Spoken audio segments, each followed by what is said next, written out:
आप अपने एग्जाम की प्रिपरेशन बिल्कुल गलत तरीके से कर रहे हो और अगर आपको लगता है कि ज्यादा पढ़ाई मतलब ज्यादा मार्क्स, तो आप गलत हो, क्योंकि अभी हम आपको ऐसी टॉप 5 बेस्ट एग्जाम टिप्स बताने वाले हैं जो टॉपर्स फॉलो करते हैं, जो आपका सिलेबस कम टाइम में क्लियर करवाएगी और जिससे आप एग्जाम पैनिक नहीं कॉन्फिडेंस के साथ देंगे। इसका बेस्ट एग्जाम्पल है रोहन और अमन की स्टोरी। रोहन और अमन दोनों बेस्ट फ्रेंड्स थे, same class, same syllabus, same teachers, और पूरा साल दोनों ने एक ही तरीके से स्पेंड किया। सोशल मीडिया पे मीम शेयर करना, लेटेस्ट मूवीज और रील्स देखना, दोस्तों के साथ चिल करना, लेट नाइट चैटिंग, सब कुछ, और पढ़ाई को हमेशा लास्ट मोमेंट तक टालते रहे। और फिर फाइनली जब एग्जाम सर पर थे, सिलेबस इतना ज्यादा लग रहा था जैसे सामने पहाड़ खड़ा हो। रोहन बिल्कुल पैनिक मोड में आ गया। उसने डिसाइड किया कि अब तो सब कुछ बंद, अब मैं 12-12 घंटे पढ़ाई करूंगा, फोन फेंक दूंगा, किसी से बात नहीं करूंगा, पूरा दिन बस बुक्स के सामने रहूंगा। लेकिन प्रॉब्लम ये थी कि बुक उसके हाथ में तो होती थी, पर दिमाग पूरा टाइम दो ही चीजों में अटका रहता था। एक, अगर रिजल्ट खराब आ गया तो क्या होगा, और दूसरा, पूरा साल वेस्ट करने का रिग्रेट। वो पढ़ते पढ़ते भी खुद को ब्लेम करता रहता था, काश पहले थोड़ा सीरियस हो गया होता। लेकिन वहीं दूसरी तरफ अमन भी सीरियस हो चुका था, लेकिन उसका तरीका बिल्कुल अलग था। उसने डिसाइड किया कि जितना टाइम बचा है उसे एक्सट्रीम नहीं बल्कि स्मार्ट तरीके से यूज करेगा। वो रोज 7-8 घंटे फोकस्ड पढ़ाई करता था और शाम को अपने पार्क में बैडमिंटन खेलने चला जाता था, सिर्फ इसलिए ताकि दिमाग फ्रेश रहे और बर्नआउट ना हो। एक दिन अमन ने रोहन से बोला भी, भाई थोड़ा ब्रेक ले ले, ऐसे ओवर वर्क करेगा तो और कंफ्यूज हो जाएगा।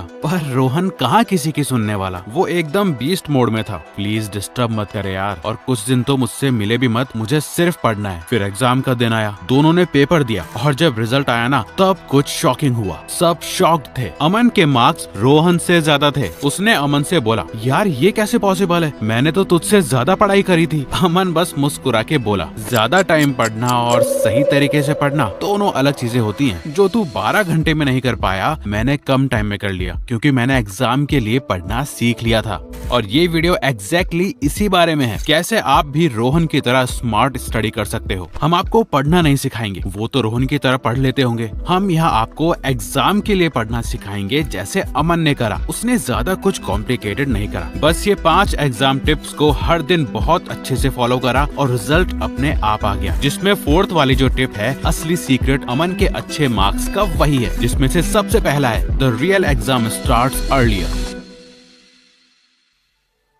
ये सबसे इम्पोर्टेंट है, इसीलिए हमने इसे सबसे पहले रखा है। देखो, जैसे जैसे एग्जाम का टाइम नजदीक आता है, वैसे एक चीज गिरती जाती है, वो है आपका कॉन्फिडेंस। एग्जाम के टाइम पे ज्यादातर स्टूडेंट्स इसलिए फेल नहीं होते क्योंकि उन्होंने पढ़ाई नहीं करी होती, वो इसलिए फेल होते हैं क्योंकि उनका दिमाग उनके खिलाफ काम करने लगता है। रोहन भी ऐसे ही करता था। बुक खुली होती है, बट पढ़ते वक्त उसका दिमाग 2 जगह भटकता रहता था। एक तरफ फ्यूचर का डर कि अगर मार्क्स खराब आ गए तो क्या होगा, और दूसरी तरफ पास्ट का रिग्रेट, काश पहले थोड़ा सीरियस हो गया होता। और जब दिमाग यहाँ अटक जाता है ना, तो आप चाहे कितनी भी पढ़ाई कर लो, कभी फोकस नहीं बन पाता। अमन ने यहीं पे सबसे पहले एक बात एक्सेप्ट करी, जो टाइम चला गया वो वापस नहीं आने वाला, और जो रिजल्ट आएगा वो उसके कंट्रोल में नहीं है। तो उसके कंट्रोल में सिर्फ एक ही चीज थी, और वो थी इस मोमेंट में पढ़ना। इसीलिए उसने अपना सारा फोकस रिजल्ट से हटा के प्रोसेस पे लगा दिया, और रोज सिर्फ यही प्लान किया कि आज उसे क्या समझना है, क्या रिवाइज करना है, और बस वही करना है। एंड यही उसका सबसे इम्पोर्टेंट माइंडसेट शिफ्ट हुआ। सच ये है कि जब तक आप ओवर थिंकिंग के फेज में रहोगे ना, तब तक पढ़ाई एक बोझ लगेगी। लेकिन जैसे ही आप अपने आप से ये कह देते हो कि मैं अपना 100% दे रहा हूँ, बाकी जो होगा देखा जाएगा, फिर आपका दिमाग ऑटोमेटिकली शांत होने लगता है। और एक शांत दिमाग जो भी पढ़ता है, काफी फोकस के साथ पढ़ता है। अब जब दिमाग थोड़ा शांत हो ही गया है, तो नेक्स्ट प्रॉब्लम आती है, क्या पढ़ना है और क्या नहीं। Study less, score more. देखो, सबसे बड़ी गलती जो रोहन जैसे स्टूडेंट्स करते हैं ना, वो ये होती है कि वो सिलेबस को पढ़ाई समझ लेते हैं। चैप्टर 1 से स्टार्ट, लास्ट पेज तक line by line reading,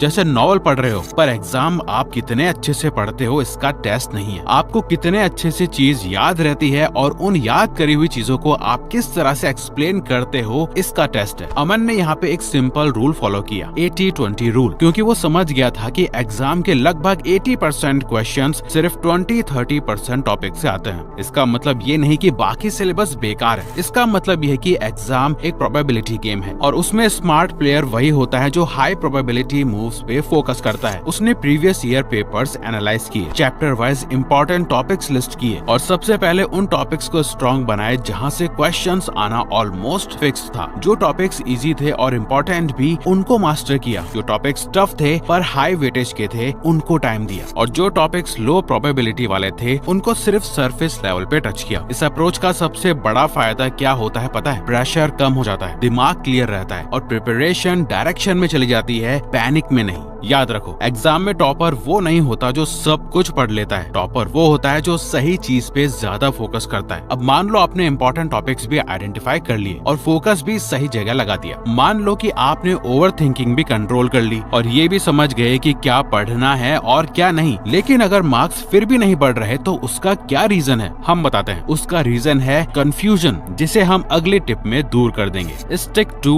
one source. Rohan physics पढ़ रहा था जिसमें वो यंग्स डबल स्लिट एक्सपेरिमेंट को समझने की कोशिश कर रहा था। उसने स्कूल नोट से पढ़ा, फिर लगा कि कोचिंग के नोट्स ज्यादा डिटेल थे। फिर यूट्यूब पे सर्च किया double slit experiment best explanation, और फिर क्या, हर टीचर की अलग अप्रोच, अलग डेफिनेशन और अलग एग्जाम्पल्स। रिजल्ट, एग्जाम के टाइम दिमाग में एक ही सवाल, यार क्या लिखूं? अमन ने यहाँ पे एक बहुत स्ट्रॉन्ग डिसीजन लिया और उसने डिसाइड किया कि चाहे जो हो जाए वो एक ही सोर्स फॉलो करेगा, चाहे वो स्कूल नोट्स हो, कोचिंग मटेरियल हो या एक ट्रस्टेड यूट्यूब टीचर, बस एक। उसने एक्स्ट्रा वीडियोस तभी देखी जब उसे कोई कॉन्सेप्ट बिल्कुल समझ ही नहीं आ रहा था, लेकिन कंपैरिजन के लिए नहीं, जिससे उसकी कंफ्यूजन कभी बढ़ी ही नहीं। और यही उसका सबसे बड़ा एडवांटेज बन गया। जैसे ब्रूस ली ने कहा था, I fear not the man who has practised 10,000 kicks once, but I fear the man who has practised one kick 10,000 times. Same rule पढ़ाई पे भी अप्लाई होता है। याद रखो, मल्टीपल सोर्सेज से पढ़ना स्मार्टनेस नहीं होती, डिस्ट्रैक्शन होती है। इसीलिए एक सोर्स पकड़ो और उसको इतनी बार रिवाइज करो कि एग्जाम में आंसर लिखते वक्त सोचना ही ना पड़े। पर मान लो आप एक सोर्स पे कमिट भी हो गए, पर फिर भी एक सवाल रह जाता है कि कैसे पता चले कि आपको सच में आता है या नहीं। और वही ले जाता है हमें नेक्स्ट टिप पे, अमन का secret study hack. Don't study for knowledge, study for retention. देखो, ज्यादातर स्टूडेंट्स पढ़ाई को इस तरह जज करते हैं जैसे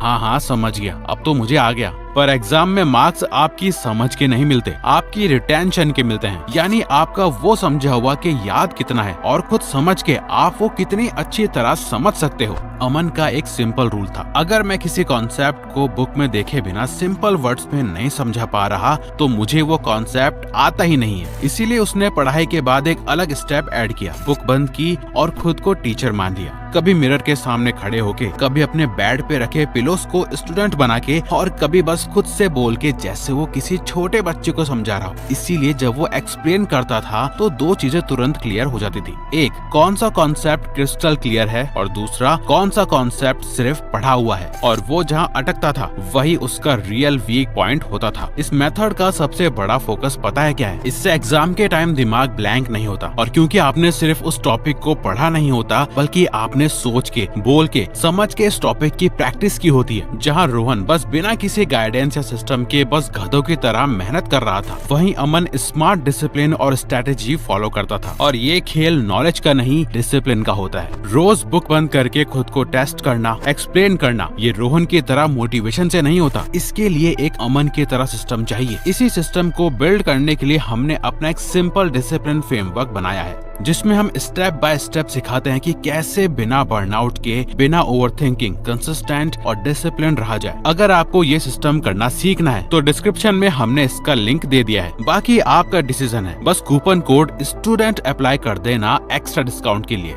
लेकिन अब एक आखिरी चीज है जो अगर आपने कंट्रोल नहीं करी तो ये सारी मेहनत भी वेस्ट हो सकती है, और वो है एग्जाम के टाइम का एनवायरमेंट। Control the environment. देखो, एग्जाम के टाइम पे सबसे डेंजरस पता है क्या होता है? लोग, फ्रेंड्स, रिलेटिव्स और हमारे घर वाले। और इन सब में से सबसे डेंजरस चीज एग्जाम की डिस्कशंस। क्या लगता है पेपर कैसा आएगा? उस टॉपिक को कितनी बार रिवाइज किया? मैंने सुना है ये चैप्टर बहुत इम्पोर्टेंट है। और बस यहीं से पैनिक स्टार्ट हो जाता है। अमन ने ये चीज बहुत जल्दी समझ ली थी कि एग्जाम के टाइम पे डिस्कशन यानी डिस्ट्रैक्शन, इसीलिए उसने एक रूल बना लिया। वो एग्जाम से पहले और एग्जाम के बाद भी पेपर डिस्कस नहीं करता था, क्योंकि जो पेपर हो चुका था वो चेंज नहीं होने वाला। और उसकी टेंशन में आप नेक्स्ट एग्जाम की प्रिपरेशन खराब कर देते हो तो लॉस डबल हो जाता है। और अब आती है दूसरी और शायद सबसे प्रैक्टिकल प्रॉब्लम, घर का एनवायरनमेंट। टीवी चल रहा है, कोई रूम में आ जा रहा है, कभी मम्मी बुला रही है, कभी कोई काम बोल दिया जाता है। अमन ने इससे फाइट नहीं की, उसने बात करी। वो एक दिन फैमिली के साथ बैठा और बोला,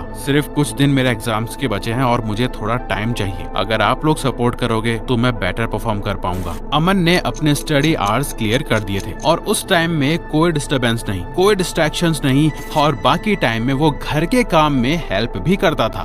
तो अगर आपको ये वीडियो अच्छी लगी तो वीडियो को लाइक और चैनल को सब्सक्राइब करके हमें सपोर्ट करो और बेल नोटिफिकेशन ऑन कर लीजिएगा ताकि आप आने वाली वीडियोस मिस न कर पाओ। Thank you for watching.